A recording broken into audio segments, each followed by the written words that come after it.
എന്നൊക്കെ എല്ലാവർക്കും സ്വാഗതം. ഇന്നിവിടെ ചെയ്യാൻ പോകുന്നത് ഒരു ബീഫ് കറിയാണ്. ഉരുളൻകിഴങ്ങിട്ട് വെച്ചൊരു ബീഫ് കറി. അപ്പോൾ ആ ബീഫ് റെഡിയാക്കി ഇവിടെ വെച്ചിട്ടുണ്ട്. കുക്കറിൽ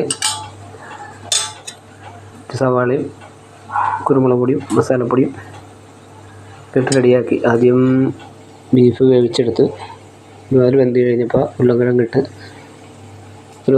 ഒരടി ഒരു വിസിൽ ഒരടിച്ച് വെച്ചാണ് സാമ്പാർ ചട്ടി റെഡി. അതിൽ ഇഞ്ചി വെളുത്തുള്ളി ഉള്ളിയാണ് ഇട്ടാണ്. സവാള അല്ലാണ്ട് ഉള്ളി ടേസ്റ്റിന് വേണ്ടിയാണ് ഉള്ളി ഇട്ടിട്ടുണ്ട്. നമ്മുടെ മുളക് 2 മുളക് 2 വേപ്പില പിന്നെ റെഡിയാക്കാം. മുളക് പൊടി നമ്മൾ എന്തോരം ഇട്ടാലും ഉണ്ടല്ലോ, പച്ചമുളക് ഇട്ടുണ്ടെങ്കിൽ അതിൻ്റെ ഒരു ടേസ്റ്റ് വരില്ല. പച്ചമുളകും കൂടി ഇടണം. ഇതൊരു ഉള്ളിയായിട്ട് ചേർക്കണം. അത് നമ്മൾ ചട്ടിയിൽ കുക്കറിൽ നമ്മൾ വെച്ചേക്കണത് സവാള ഇടുന്നത്. ഉള്ളിയും കൂടി നമ്മുടെ ടേസ്റ്റ് കൂടും.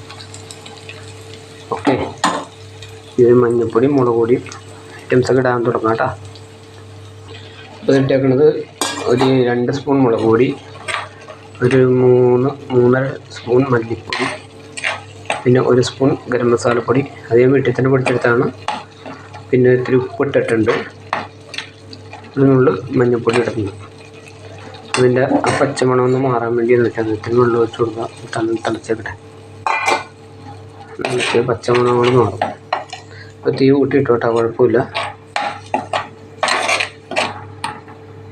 അത് കഴിഞ്ഞ് തിളച്ച് വരുമ്പോൾ നമുക്ക് നമ്മുടെ ബീഫ് റെഡിയാക്കി വെച്ചേക്കുന്നത് എടുത്തില്ല. അപ്പോൾ ചെയ്യേണ്ടതെന്ന് വെച്ചാൽ ബീഫ് നമ്മൾ കഴുകി ഫ്രഷാക്കി എടുക്കുക.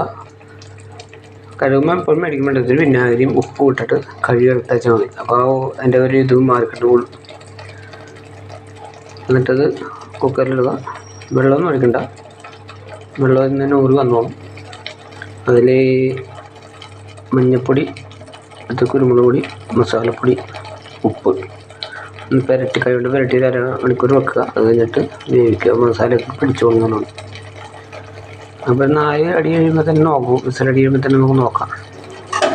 എന്നിട്ടുണ്ടെങ്കിൽ ആദ്യത്തെ 1-2 അടി വിസിൽ തീ കൂട്ടിയിട്ടേക്കണം. പിന്നെ കുറച്ച് വെച്ചാൽ മതി, വെന്തോളം പറ്റും. പിന്നെ ഉരുളൻകിഴങ്ങ് ഇടുമ്പോൾ 2 അടി അടിച്ച് വെച്ചാൽ മതി. അപ്പോൾ ഉരുളൻകിഴങ്ങ് ആ പാവത്തിന് നല്ല വേവാകും. പിന്നെ ഇപ്പോൾ മസാല കണ്ടില്ല. ഇപ്പോൾ തിളച്ച് കൊണ്ട് പച്ചമണം മണ്ണ് മാറി വരുന്നുണ്ട്. ഇനി നമുക്കിതിലേക്ക് ബീഫ് ഇടാം കേട്ടോ. ആ ബീഫ് ഇട്ടിട്ടുണ്ട്. ഇതിൽ ചെറിയ തരിയായിട്ട് പൊങ്ങി കിടക്കുന്നത് നെയ്യാണ്. നെയ്യ് കുറവായിരുന്നു നേരത്തെ. സെപ്പറേറ്റ് നെയ്യ് മേടിച്ച് കടയിൽ നിന്ന് തന്നെ മേടിച്ചിട്ടാണ്. അപ്പോൾ കുറച്ച് നേരം കുക്കറിൽ വെച്ചേക്കണത്. ആറി വന്നപ്പോൾ നെയ്യ് അങ്ങനെ മുകളിൽ കട്ട പിടിച്ച് അതാണ്ട. ഇപ്പോൾ മെൽറ്റായിക്കോളും. ഇനി പിന്നെ അവിടെ മൂടി വെക്കാം. ഓക്കെ, തിളക്കട്ടെ. അങ്ങോട്ട് സത്യം ആയിക്കോളും, കാരണം എല്ലാം നല്ല വേവായിട്ടുണ്ട്.